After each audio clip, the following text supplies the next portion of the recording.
Hello guys. The only thing I could actually requesting was the deviled egg because I had them at grandma's house a couple of times.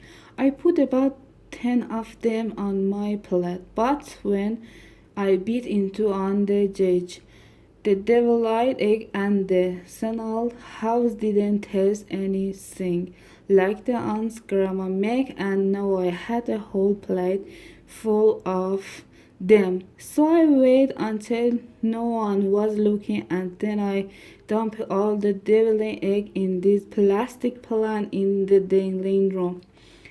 I got anyway with it, but a few weeks later, Mr. Sunlal told Mom there was a really bad smell in their house and they couldn't figure out where it was coming from.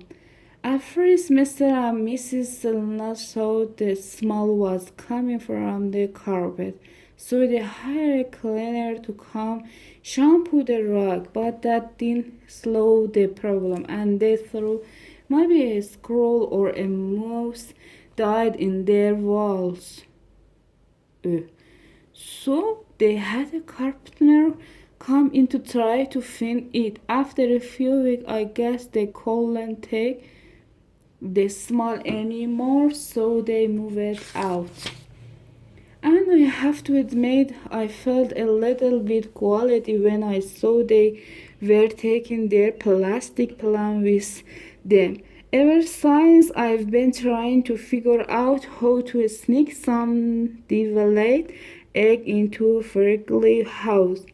Tuesday, yesterday when I got home, I put my egg in my sock drawer, but then I realized it wouldn't be safe in there. Whenever I have something new, many find a way to get to it, rock it. In fact, it only took a day and a half for me to find my headgear, and I don't care which Dr. Canning said there is no way I am putting this thing in my mouth again. I saw a ball hang the egg at the top of my clothes, but that wouldn't stop me. I hid some comic book up there once, but that boy can climb like a monkey. What I realized is that the more work I put into hitting something, but better time Manny has of finding it, so I decided to hang my egg in an obvious spot where he would never think to look.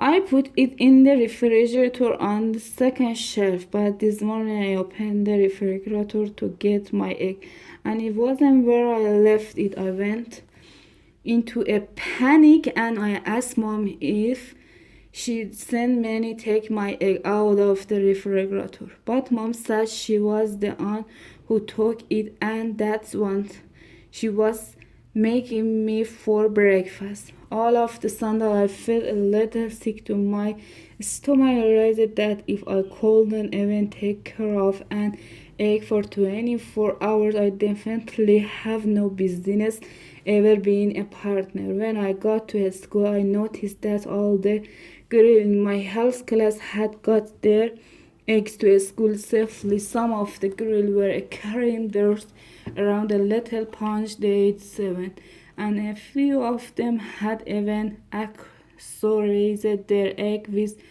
sparklers and glitter and stuff like that. I'm I'm pretty sure the point of the lesson was to teach us how hard it is to take care of the baby. So I don't think the girl were really getting the message. I was thinking about swimming really when he wasn't looking and passing off the as my own. But he had the towel all over his carry-on. So that wasn't an option. So beautiful. That's fun. When Nurse Paul came to my desk, I pulled out the plastic baggie that had my scrum leg in it, but she didn't seem to impress her. So I guess that means I'm probably gonna be in a summer school to repair house class. Nurse Paul congratulate everyone who kept their egg in perfect condition overnight.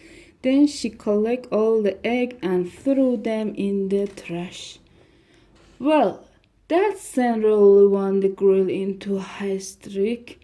All I can say is the whole episode has got me seriously concerned about the next generation of parents in our country. Friday. This afternoon there was a knock on the door, and when I opened it, I was pretty surprised to see Grandpa standing there. I was kind of confused because he had his overnight bag with him, but when I turned around and saw Mom and Dad with their luggage, I figured out what was going on. Mom and Dad said they haven't been able to spend a lot of time together lately, so they decided to go on a romantic weekend getaway. They asked Grandpa to come by and watch us, only they were gone. I wish they didn't have to go and throw the word romantic in there because that part was definitely too much information for me. Mom and Dad don't trust me and Rodrigo to be home alone because the last time they left us on our own, Rodrigo has a huge party. Whenever Mom and Dad go away, they usually leave us with Grandma, but Grandma and the curious with her friends. So that's why we got stuck with Grandpa. Mom and Dad don't give us any advance warning when they go away for their anniversary. We didn't even know they were gone until they called. The last time they left us at our own house with Grandpa was when me and Rodrigo were really little. I don't remember everything that went wrong that week, but I don't remember that he dropped me off or the ball practice at the wrong time and at the wrong field.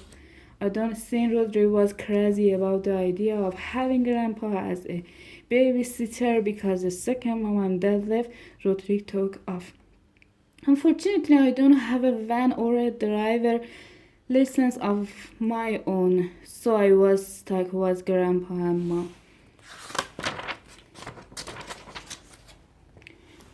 Anyone is trying to bed, even so it was only 4:30 in the afternoon. So that left just me and Grandpa. Grandpa made grilled cheese sandwich with a crust out of for dinner, which I haven't had since I was really little. We watched some TV, but then at 7 Grandpa shut it off and asked me if I wanted him to read me a story. I haven't had the bedtime story since I was in kindergarten, but I didn't want to hurt Grandpa feelings, so I just went along with it. Saturday, since I went to bed at 7:30 last night, I woke up really early this morning. And when I came downstairs, I saw a big white binder sitting out on the kitchen table. All of the sudden, the grilled cheese sandwich and the story and the early bedtime all made sense. Grandpa was using the manual Mom made for him the last time he took care of us at home, 8 or 9 years ago. I flipped through the page and sure enough it was filled with instructions for how to take care of us when we were little kids. And at least 45% of it was totally outdated. Some of the stuff in there was actually